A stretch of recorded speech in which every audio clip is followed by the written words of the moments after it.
We begin with somber scenes out of the Vatican this morning, where the body of the late Pope Francis has been moved to St. Peter's Basilica to lie in state until Friday evening.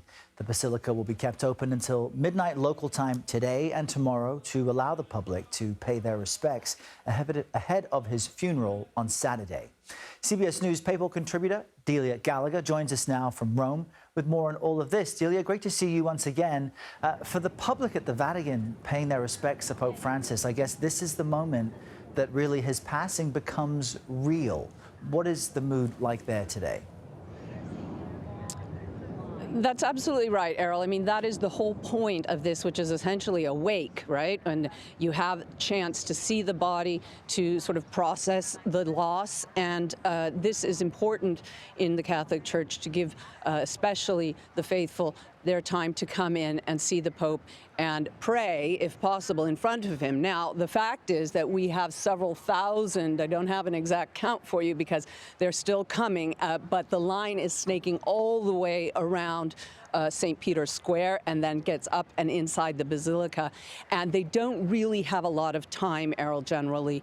They tend to get pushed through because there are just so many people that are coming. This has only been open now for 2 hours, and already we've got a line snaked all around St. Peter's Square. As you said, it's open until midnight tonight, midnight tomorrow, and indeed late into Friday evening. So I expect that we will see these crowds continue to come, and we'll have to ask once they get out how long the wait took, depending on how many people are ahead of them. But there's about 4 or 5 people thick in these lines. So it's quite a wait, probably very worth it for many of the people who want to come for what is a very historic, once-in-a-lifetime opportunity to say goodbye to Pope Francis. Yeah, Errol? Truly, and we're looking at some of the footage of just the crush of people there.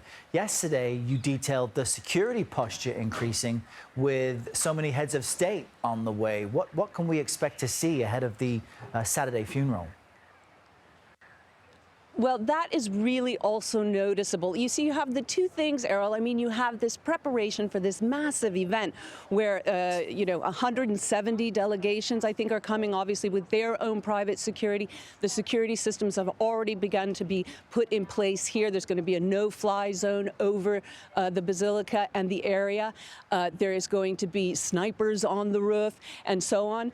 But one of the things that the Vatican always has to try and balance is the fact that this is a religious place. And whenever the Pope was here, he always wanted people to be able to come in, to not be obstructed by security. So there you'll notice a real balance of trying to be unobtrusive when it comes to security, but obviously at the same time being concerned not only for the safety of people, but for their health. There are ambulances, water, emergency services, all of those things when you have hundreds of thousands of people gathered in what is a relatively small area. Yeah, no, that's a really good point. It is a tiny place with hundreds of thousands of people on their way. We'll have much more on all of this at the bottom of the hour. Delia Gallagher, thank you so much. We appreciate the update.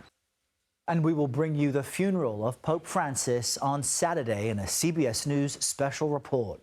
Coverage begins at 4 a.m. Eastern right here on CBS News 24/7 and on Paramount+.